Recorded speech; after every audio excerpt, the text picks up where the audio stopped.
ਬਿਸਮਿਲ੍ਲਾਹਿਰਰਹਿਮਾਨਿਰਰਹੀਮ अस्सलाम वालेकुम। ਕੀ ਹਾਲ ਹੈ ਮੇਰੀ ਆਲ YouTube ਫੈਮਿਲੀ ਦਾ। ਉਮੀਦ ਕਰ ਠਾਕ ਹੋਵੋਗੇ, ਵਧੀਆ ਹੋਵੋਗੇ ਤੇ ਬੜੇ ਹੀ ਮਜ਼ੇ 'ਚ ਹੋਵੋਗੇ।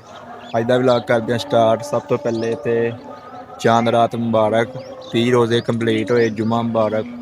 ਅਲਹਮਦੁਲਿल्लाह ਸ਼ੁਕਰ ਅਲਹਮਦੁਲਿल्लाह। 30 ਰੋਜ਼ੇ ਮਾਸ਼ਾਅੱਲਾ ਪੂਰੇ ਰੱਖੇ ਆ ਤੇ ਅੱਲਾ ਪਾਕ ਹਰ ਸਾਲ ਰੱਖਣ ਦੀ ਤੌਫੀਕ ਅਤਾ ਫਰਮਾਏ।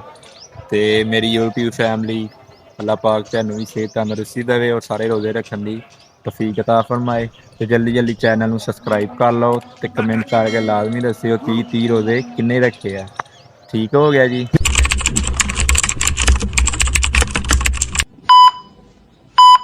ਤੇ ਦੇਖ ਸਕਦੇ ਹੁਣ ਮੈਂ ਵਲੌਗ ਕਿੱਥੇ ਬਣਾਉਣ ਆਇਆ ਵਾ ਬਾਈ, ਚੈੱਕ ਕਰੋ। ਠੀਕ ਹੋ ਗਿਆ ਜੀ, ਚੈੱਕ ਕਰੋ। ਆ ਸਾਰੇ ਤੋਲੀਏ ਚੈੱਕ ਕਰੋ, ਲੜਕਾ ਲੱਗਾ ਹੋਇਆ। ਦੂਸਰੀ ਗੱਲ ਮਾਸ਼ਾਅੱਲਾ ਸ਼ੁਕਰ ਅਲਹਮਦੁਲਿल्लाह 30 ਰੋਜ਼ੇ ਪੂਰੇ ਠੰਡੇ ਲੰਘੇ ਆ ਯਾਰ। ਐਨ ਮਾਸ਼ਾਅੱਲਾ ਬਹੁਤ ਖੁਸ਼ੀ ਹੋਈ ਆ। ਅੱਲਾ ਪਾਕ ਨੇ ਬਹੁਤ ਨਾ ਮਿਸਾਲ ਦੇ ਤੌਰ ਤੇ ਸਪੀਨਾ ਵੀ ਰੋਜ਼ੇ ਲੰਘੇ ਆ। ਦੂਸਰੀ ਗੱਲ ਕਿ ਗਰਮੀ ਦੇ ਬਿਲਕੁਲ ਹੈ ਹੀ ਨਹੀਂ ਸੀ ਨਾ ਮਾਸ਼ਾਅੱਲਾ। ਬਹੁਤ ਠੰਡੇ ਰੋਜ਼ੇ ਲੰਘੇ ਆ, ਸ਼ੁਕਰ ਅਲਹਮਦੁਲਿल्लाह। ਠੀਕ ਹੋ ਗਿਆ ਜੀ। ਤੇ ਬਾਕੀ ਅੱਲਾ ਪਾਕ ਸਭ ਨੂੰ ਰੋਜ਼ੇ ਰੱਖਣ ਦੀ ਤੌਫੀਕ ਅਤਾ ਫਰਮਾਏ। ਉਹ ਸਾਹਮਣੇ ਦੇਖ ਸਕਦੇ ਮਸਜਿਦ, ਉੱਥੇ ਜੁਮਾ ਅਦਾ ਕਰ ਲਿਆ ਮਾਸ਼ਾਅੱਲਾ, ਜੁਮਾ ਪੜ੍ਹ ਲਿਆ ਵਾ। ਤੇ ਬਾਕੀ ਮੇਰੀ ਤਰਫੋਂ ਐਡਵਾਂਸ ਈਦ ਮੁਬਾਰਕ ਤੁਹਾਨੂੰ ਸਾਰਿਆਂ ਨੂੰ। ਠੀਕ ਆ, ਅਗਰ ਕਮੈਂਟਾਂ 'ਚ ਲਾਜ਼ਮੀ ਦੱਸਿਓ ਕਿੰਨੇ ਕਿੰਨੇ ਈਦ ਦੀ ਸ਼ੋਪਿੰਗ ਕਰ ਲਈ ਹੈ ਤੇ ਕਿੰਨੇ ਇਹ ਕਰਨੀ ਹੈ। ਬਾਕੀ ਲਵ ਯੂ ਹੋ ਗਿਆ। ਹੁਣ ਬਾਕੀ ਆ ਚੈੱਕ ਕਰੋ ਮਾਸ਼ਾਅੱਲਾ। ਬਾਕੀ ਬਾਈ ਆ ਕਮੈਂਟ ਕਰਕੇ ਲਾਜ਼ਮੀ ਦੱਸਿਓ ਆ ਕਿਹੜੀ ਚੀਜ਼ ਹੈਗੀ ਆ। ਠੀਕ ਹੋ ਗਿਆ ਜੀ। ਆ ਕਿਹੜੀ ਚੀਜ਼ ਆ ਮੈਨੂੰ ਦੱਸੋ ਹਾਂ ਭਲਾ ਕਮੈਂਟ ਕਰਕੇ। ਠੀਕ ਹੋ ਗਿਆ ਬਾਬਾ ਜੀ ਦਾ। ਬਾਕੀ ਦੇਖ ਸਕਦੇ ਲਟਕਾ ਮਿਹਨਤੀ ਲੱਗਾ ਵਾ। ਠੀਕ ਆ, ਘਾਟਾ ਇਹਨੂੰ ਕਹਿੰਦੇ ਆ ਜੀ, ਘਾਟਾ। ਯਕੀਨ ਮੰਨੋ ਅੱਜ ਨਾ ਬੜਾ ਅਫਸੋਸ ਹੋ ਰਿਹਾ, ਦੁੱਖ ਹੋ ਰਿਹਾ ਕਿ ਰਮਜ਼ਾਨ ਦਾ ਮਹੀਨਾ ਆਇਆ ਮਹਿਮਾਨ ਬਣ ਕੇ। ਠੀਕ ਹੈ, ਤੇ ਐਂਡ ਮਿੰਟਾਂ 'ਚ ਹੀ ਗੁਜ਼ਰ ਗਿਆ ਯਾਰ।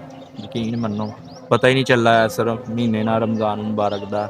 ਇੰਝ 30 ਰੋਜ਼ੇ ਲੰਘੇ ਮਾਸ਼ਾਅੱਲਾ। ਬਾਕੀ ਅੱਲਾ ਪਾਕ ਹਰ ਸਾਲ ਰੱਖਣ ਦੀ ਤੌਫੀਕ ਅਤਾ ਫਰਮਾਏ। ਉਹ ਮੇਰੀ ਆਲ YouTube ਫੈਮਿਲੀ ਨੂੰ ਅੱਲਾ ਪਾਕ ਸਿਹਤ ਤੰਦਰੁਸਤੀ ਦੇਵੇ ਔਰ ਕਾਮਯਾਬੀ ਦੇਵੇ। ਆਮੀਨ ਯਾ ਰੱਬੁਲ ਆਲਮੀਨ। अलविदा अलविदा माहे रमज़ान, तेरे आने से दिल खुश हुआ था, तेरे जाने से दिल रो पड़ा है। अब है दिल पे गम का गलबा, अलविदा अलविदा माहे रमज़ान। बहुत दुख हो रहा है। हेलो जी, बदना साहब भाई होते हैं। बिस्मिल्लाह। मैं व्लॉग बनाना शुरू कर दिया, मेरा भाई मुंह नहीं दिखता सही ਤੇ ਮੈਂ ਨਹਾ ਲਗਾ ਮੈਂ ਆ ਗਿਆ ਫਿਰ ਜੀ ਜਿੱਦਾਂ ਕਿ ਮੇਰੀ ਆਲ YouTube ਫਰੈਂਡ ਪਤਾ ਕਿ ਹਰ ਮਸਜਿਦ 'ਚ ਐਲਾਨ ਹੋਏਗਾ ਕਿ ਕਿਸੇ ਮਸਜਿਦ 'ਚ ਐਲਾਨ ਹੋਣਾ 7:30 ਵਜੇ ਈਦ ਉਲ ਫਿਤਰ ਨਮਾਜ਼ ਅਦਾ ਕੀਤੀ ਜਾਏਗੀ। ਕਿਤੇ ਐਲਾਨ ਹੋਏਗਾ 8 ਵਜੇ। ਨਹੀਂ ਉਹ ਨਾ ਲਈ ਮਾਸ਼ਾਅੱਲਾ ਸ਼ੁਕਰ ਅਲਹਮਦੁਲਿल्लाह ਸਾਡੀ ਮਸਜਿਦ 'ਚ ਐਲਾਨ ਹੋਇਆ ਪੂਰੇ 8 ਵਜੇ ਦਾ। ਤੇ ਸੁਬਾਹ ਇਨਸ਼ਾਅੱਲਾ ਅਗਲੇ ਵਲੌਗ 'ਚ ਤੁਹਾਨੂੰ ਮਿਲਾਂਗੇ ਨਮਾਜ਼ ਨੂੰ ਪੜ੍ਹ ਕੇ ਈਦ ਉਲ ਫਿਤਰ ਦੀ ਸੇਵੀਆਂ ਖਾਵਾਂਗੇ। ਬਾਕੀ ਲਵ ਯੂ।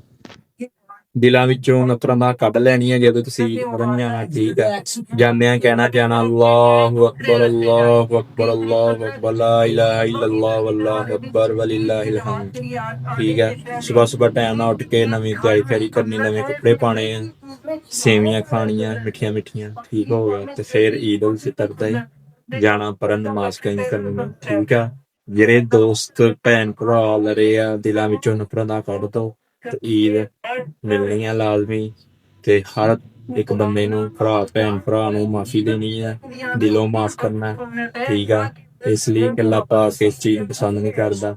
ਜਿਹੜਾ ਬੰਦਾ 4 ਦਿਨ ਜਾਂ 3 ਦਿਨ ਇੱਕ ਦੂਸਰੇ ਨਾਲ ਮੁਸਲਮਾਨ ਨੂੰ ਨਾ ਬੁਲਾਵੇ, ਅੱਲਾ ਪਾਕ ਉਹ ਫਰਮਾਉਂਦਾ ਹੈ ਕਿ ਨਬੀ ਪਾਕ ਫਰਮਾਉਂਦੇ ਨਹੀਂ ਉਹ ਹਮ में से नहीं है। ਠੀਕ ਆ, ਲਿਹਾਜ਼ਾ ਕੋਸ਼ਿਸ਼ ਕਰੋ ਦਿਲਾਂ ਨੂੰ ਸਾਫ਼ ਰੱਖੋ। ਔਰ ਰਮਜ਼ਾਨ ਮੁਬਾਰਕ ਦਾ ਮਹੀਨਾ ਜਿੱਦਾਂ ਹੀ ਖਤਮ ਹੋਣਾ ਵਾ, ਕੋਸ਼ਿਸ਼ ਕਰਿਓ ਜਿੱਦਾਂ ਮਸਜਿਦਾਂ ਹੁਣ ਭਰੀਆਂ ਹੁੰਦੀਆਂ ਅੱਗੇ ਪਿੱਛੇ ਵੀ ਭਰੀਆਂ ਰਹਿਣ ਰਮਜ਼ਾਨ ਮੁਬਾਰਕ ਦੇ ਮਹੀਨੇ ਤੋਂ ਬਾਅਦ। ਠੀਕ ਆ, ਕੋਸ਼ਿਸ਼ ਕਰਿਓ ਨਮਾਜ਼ ਪੜ੍ਹਦੇ ਰਹੋ। ਠੀਕ ਆ, ਆਪਣਾ ਇਹੀ ਸਮਝ ਲਓ ਕਿ ਆਪਣਾ ਆਖਰਤ ਦੁਨੀਆ ਆਖਰਤ। ਠੀਕ ਹੋ ਗਿਆ ਜੀ। ਬਾਕੀ ਆ ਚੈੱਕ ਕਰੋ, ਇਹਨੂੰ ਕਹਿੰਦੇ ਆ ਗੋਏ। ਉਮੀਦ ਕਰਦਾ ਮੇਰੀ ਵਾਲੀ YouTube ਫੈਮਿਲੀ ਨੂੰ ਵੀਡੀਓ ਅੱਛੀ ਲੱਗੀ ਹੋਏਗੀ। ਅੱਛੀ ਲੱਗੀ ਆ ਲਾਈਕ ਸ਼ੇਅਰ ਕਮੈਂਟ ਕਰੋ, ਚੈਨਲ ਨੂੰ ਕਰੋ ਸਬਸਕ੍ਰਾਈਬ। ਮਿਲਦੇ ਆ ਨੈਕਸਟ ਵਲੌਗ ਤੇ। ਅੱਲਾ ਹਾਫਿਜ਼, ਲਵ ਯੂ।